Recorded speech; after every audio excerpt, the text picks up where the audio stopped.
கோவிந்தா கோவிந்தா கோவிந்தா. என் அன்பு குழந்தையே, சதா சர்வ காலமும் என் நாமத்தை உச்சரித்துக் கொண்டு, என்னுடைய பெயரை உச்சரித்துக் கொண்டு, என்னையே நினைத்துக் கொண்டு, என்னுடைய பாதத்தை சரணடைந்த உன்னை நான் கவனித்துக் கொண்டுதான் இருக்கின்றேன். என் செல்லமே, உன்னுடைய மனதில் இருக்கும் கவலைகளும் வருத்தங்களும் தீர்ந்த பாடில்லை. ஆழ் மனதில் இருக்கும் கவலைகளிலிருந்து வெளிவர முடியாமல் நீ படும் துயரத்தை நான் பார்த்து கொண்டுதான் இருக்கின்றேன். மனம் வலித்து கஷ்டப்பட்டு கொண்டிருக்கும் உன்னை நான் பார்த்து கொண்டு மட்டும்தான் இருக்கின்றேன் என்று நீ நினைக்கின்றாயா? உரசாமல் தங்கத்தை பட்டை தீட்ட முடியாது, நெருப்பில் போடாமல் தங்கத்தை தூய்மைப்படுத்த முடியாது. இது போலத்தான் நல்லவர்கள் சோதனைக்கு உட்படுத்தப்படுவார்கள், ஆனால் விழுந்து விட மாட்டார்கள். தங்கமே, இத்தனை காலம் உனக்கு சோதனை காலமாகவே இருந்தது. ஆனால் ஒரு நாளும் ஒருபோதும் என் பிள்ளை நீ வீழ்ந்து விட மாட்டாய். சோதனை காலம் அனைத்தும் முடிவேறும் காலம் வந்து விட்டது. உன்னுடைய கர்ம வினைகள் அனைத்தையும் கடந்துவிட்டு புதியதோர் வாழ்வில் நீ அடியெடுத்து வைக்கப் போகின்றாய்.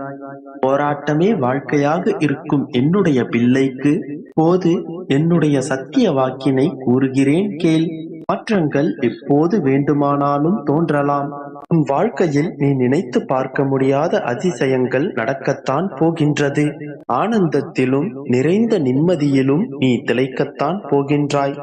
ஆம் செல்லமே, உன்னுடைய மனதில் துளியும் சந்தேகம் இல்லாமல் நீ இருந்தாயானால் இந்த நாள் முடிவில் நீ எதிர்பார்த்து காத்து கொண்டிருந்த அந்த நிகழ்வை, அந்த அதிசயத்தை உன் வாழ்வில் நான் நிகழ்த்தி காட்டுவேன். இப்போது நான் சொல்லும் இந்த வார்த்தைகளை நீ முழுமையாக நம்பு. இந்நாள் முடிவிற்குள் உன்னுடைய பிரச்சனைகள் அனைத்திற்கும் ஒரு நிரந்தரமான தீர்வை நீ காண்பாய். குழப்பங்கள் எல்லாம் தெளிவு பெறும். அமைதியான நிம்மதியான வாழ்க்கையை நீ பெறப்போகின்றாய். எல்லாம் மாறும், விரைவில் மாறும். உனக்கான அழகிய வாழ்க்கை உன்னை தேடி வரும். போதும் கலங்காதே, நீ நன்றாகத்தான் இருப்பாய். என்னை மீறி உனக்கு எதுவும் நடக்காது. உன்னுடைய வாழ்க்கையை சுபமாகவும் சுகமாகவும் நான் நடத்தி கொண்டு செல்வேன். நீ சோர்ந்து போகாமல் உற்சாகமாக இரு. உனக்கு நல்லது நடக்கும். நம்பிக்கையோடு இரு, அனைத்தும் நல்லதாகவே நடக்கும். என் அன்பு குழந்தையே, நீ பாக்கியசாலி. இந்த அற்புதமான நன்னாளில் நீ வேண்டியது உனக்காக வந்துள்ளது. விரைந்து வந்து நிறைவாக பெற்றுக்கொள். இன்று முதலே நிறைவான வாழ்வை நித்தியமாக நீ வாழப் போகின்றாய். இப்போது இந்த நொடி துயரத்தை தருவது எப்போதும் உன்னுடைய நிலை அல்ல. உனது தன்னம்பிக்கை குறைந்த தன்மை, அதாவது அவநம்பிக்கை என்று தெரிந்து கொள். உன்னால் இங்கு அனைத்தும் முடியும். உன்னால் முடியாதது என்று எதுவும் இல்லை. சோதனைகளை தரும் இறைவன் கூட அதை உன்னால் தாங்க முடியுமா? உன்னால் எதிர்கொள்ள முடியுமா? வென்று விடுவாயா என்று பார்த்துத்தான் தருகின்றான். உன்னால் முடியாத விஷயங்களை, உன்னால் தாங்கிக் கொள்ள முடியாத வேதனைகளை இறைவன் ஒரு நாளும் உனக்கு தருவதில்லை. நீதான் உன்னால் முடியாது என்று சோர்ந்து போய் உட்கார்ந்திருக்கின்றாய். உயிர் போனாலும் தானாக போகட்டும். இருக்கும் வரை தொடர்ந்து போராடு. தோற்றுக்கொண்டு தொய்ந்து விடாதே. கோழையாக அழுது புலம்பாதே. நான் எப்பொழுதும் கூறுவது போன்று நீ இப்பொழுது இருக்கும் நிலை நிரந்தரமல்ல. இந்த மனித வாழ்வில் சுவாரஸ்யமான ஒரு விஷயம் நடக்கும். ஒரு நாள் நடந்த நிகழ்வு மற்றொரு முறை நடக்காது. நடந்து போனது கடந்து போனவை தான். அப்படித்தான் நீ சந்திக்கும் இந்த துக்கமும் துயரமும். ஒருமுறை இதை நீ கடந்து போய்விட்டால் மறுமுறை இதை நீ சந்திக்க மாட்டாய். உன் வாழ்க்கையில் இந்த ஒரு முறை மட்டுமே இப்படியான கடினமான பாதையை நீ கடந்து செல்ல வேண்டும். அதிலும் நடுப்பாதை வரை நீ தாண்டிவிட்டாய் என் கண்மணியே. இன்னும் கொஞ்ச நேரம், கொஞ்ச தூரம் மட்டும்தான். உன் சுமைகளை இறக்கி வைக்க இன்னும் கொஞ்ச அவகாசம்தான் இருக்கின்றது. அதற்குள் அவசரப்பட்டு விட்டு கொடுத்து விடாதே. எத்தனை துன்பங்களை நீ சந்தித்தாலும் நீயும் பாக்கியசாலியே. எப்படி என்றால், சோதனைகளை சகித்துக் கொள்பவன் பாக்கியசாலிதான். ஏனென்றால் சோதனை காலத்தில் நான் அவனோடு நிறைந்திருப்பேன். பிரச்சனைகளை எதிர்கொண்டு போராட தயாராகுபவன் பாக்கியவான். யுத்த களத்தில் அவன் சார்பாக நானே நிற்பேன். வாழ்க்கையில் இழிவுபடும் நேரத்தில் சகித்துக் கொள்ளும் தன்மையை கொண்ட நீ பாக்கியசாலிதான். இப்பொழுது புரிகின்றதா? நீ பட்ட அவமானங்களும் கஷ்டங்களும் வீண் போகவில்லை. எல்லாம் புண்ணியங்களாக உன் கணக்கில் சேர்த்து வைக்கப்படும். பொறுமையும் அமைதியும் சகிப்புத்தன்மை உள்ள அனைவரும் பாக்கியசாலிகள்தான். அவரவருக்கான பாக்கியங்களை அவரவர்கள் சேர்த்து கொண்டுதான் இருக்கின்றார்கள். இந்த வாழ்க்கை சில சமயங்களில் நீ விரும்பியதை தருவதில்லை. காரணம், நீ அதற்காக தகுதியானவன் என்பதற்கில்லை. அதைவிட சிறந்த ஒன்றிற்கு நீ தகுதியானவன் என்பதற்காகத்தான். அல்லது அதைவிட மேலானது உனக்காக காத்து கொண்டிருக்கலாம்.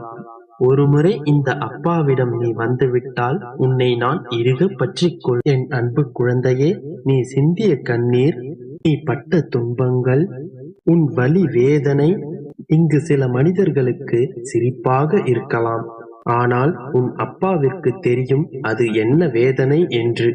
முதலில் நீ எல்லாவற்றையும் எல்லோரிடமும் பகிர்ந்து கொள்வதை நிறுத்து. ஏனென்றால் இங்கு எல்லோரும் உன்னை போல் இல்லையே. உன் சிந்தனைகளோடு அவர்கள் இல்லை.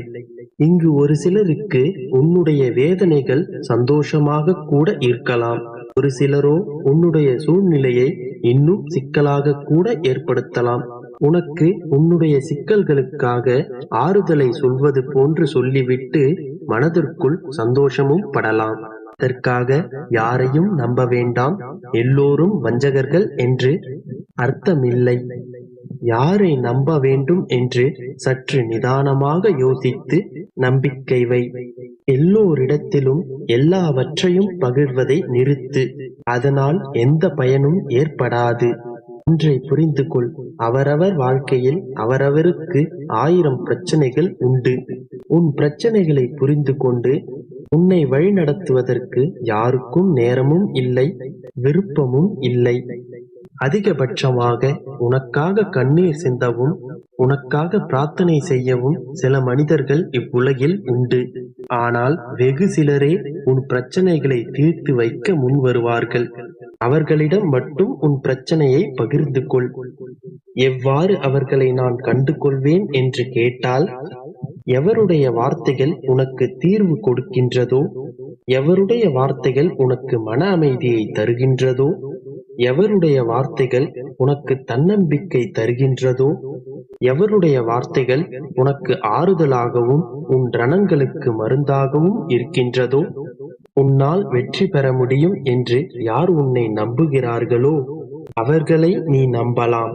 எவரிடம் பேசும்போது நேர்மறையான எண்ணங்கள் உன் மனதில் எழுகின்றதோ, எவரிடம் பேசி முடித்த பின் ஒரு நிம்மதியை உணர்கின்றாயோ, என்னாலும் முடியும் என்கின்ற ஒரு நம்பிக்கை துளிர் விடுகிறதோ, அவர்களை இறுக பற்றிக்கொள். இந்த உணர்வை தராத எவரிடத்திலும் நீ உன் விஷயங்களை பகிர்ந்து கொள்ளாதே. அப்படி செய்தால் உன்னுடைய சுமைகள் இன்னும் கூடிவிடும், உன் பிரச்சனைகள் இன்னும் நீண்டுவிடும். ஏனென்றால் நான் ஏற்கனவே கூறினேனே, உன்னுடைய பிரச்சனைகளும் வலிகளும் இங்கு சிலருக்கு சிரிப்பாக கூட இருக்கலாம். எவர் உன்னை பார்த்து சிரித்தாலும் யாருடைய வேதனைகளையும் பார்த்து நீ சிரித்து விடாதே. ஏனென்றால் நீ என் பிள்ளை. உன் வேதனைகளை அறிந்த நான் அதற்கான வழிமுறைகளையும் மருந்துகளையும் நிச்சயமாக தருவேன். யாரை நம்ப வேண்டும் என்று புரிந்து கொண்டாயா?